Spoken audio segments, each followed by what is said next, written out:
Kakak ngapain itu, Kak? Lagi presentasi, Kak. Presentasi apaan? Sejarah. Hah? Sejarah?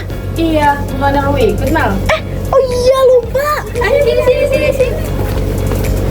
Halo, guys. Kami dari kelompok Taruman Negara. Pada kesempatan kali ini kami akan mempresentasikan Kerajaan Tarumanegara. Tonton terus ya.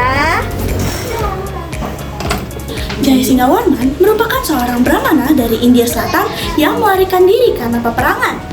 Lalu, saat sampai di Nusantara, ia mendirikan sebuah kerajaan bernama Tarumanegara di dekat Sungai Citarum. Tarumanegara berasal dari dua kata, yaitu Taruma yang berarti Citarum dan juga negara yang berarti kerajaan pada abad keempat Masehi.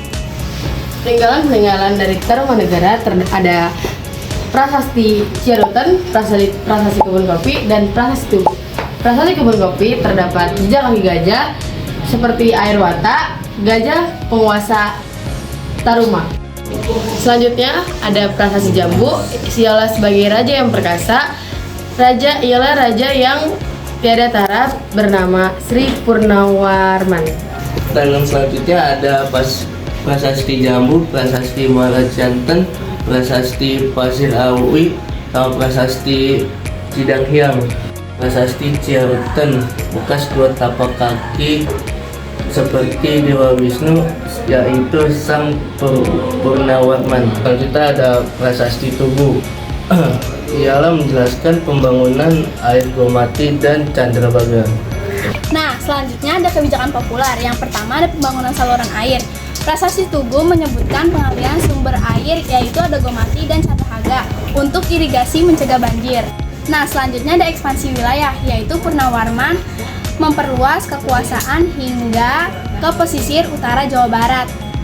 Nah, selanjutnya ada hubungan diplomatik, mengirim utusan ke Tiongkok, catatan dinas Tang. Selanjutnya ada raja-raja dari Tarumanegara. Raja pertama sekaligus pendiri dari Kerajaan Tarumanegara adalah Jayasingawarman pada abad keempat Masehi. Kebijakan-kebijakan pada masa kepemimpinannya adalah memadukan kebudayaan India dan kebudayaan lokal, justru sistem pemerintahan bercorak Hindu. Kedua ada Dharmaya Warman, raja kedua dari Tarumanegara, sekaligus menjadi putra dari Jayasingawarman. Perannya dia adalah sebagai penerus dari Jayasingawarman. Yang kedua, memperkuat struktur awal kerajaan.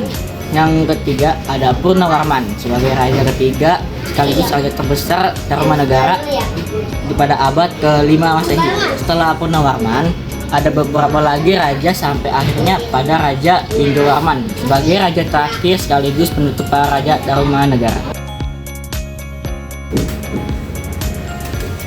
Konflik dan keruntuhan Tarumanegara. Yang pertama itu ada serangan dari Kerajaan Sriwijaya. Nah, Kerajaan Sriwijaya itu menguasai jalur perdagangan Selat Malaka dan Kerajaan Tarumanegara mendapatkan tekanan dari Sriwijaya. Terus yang kedua ada pemberontakan dari daerah bawahan. Jadi daerah-daerah bawahan Tarumanegara itu berusaha untuk memisahkan diri dari Kerajaan Tarumanegara. Yang ketiga ada tekanan dari Kerajaan Sunda. Jadi pada saat melemahnya Kerajaan Tarumanegara dan muncul kerajaan baru yaitu Kerajaan Sunda pada abad ke-7 Masehi.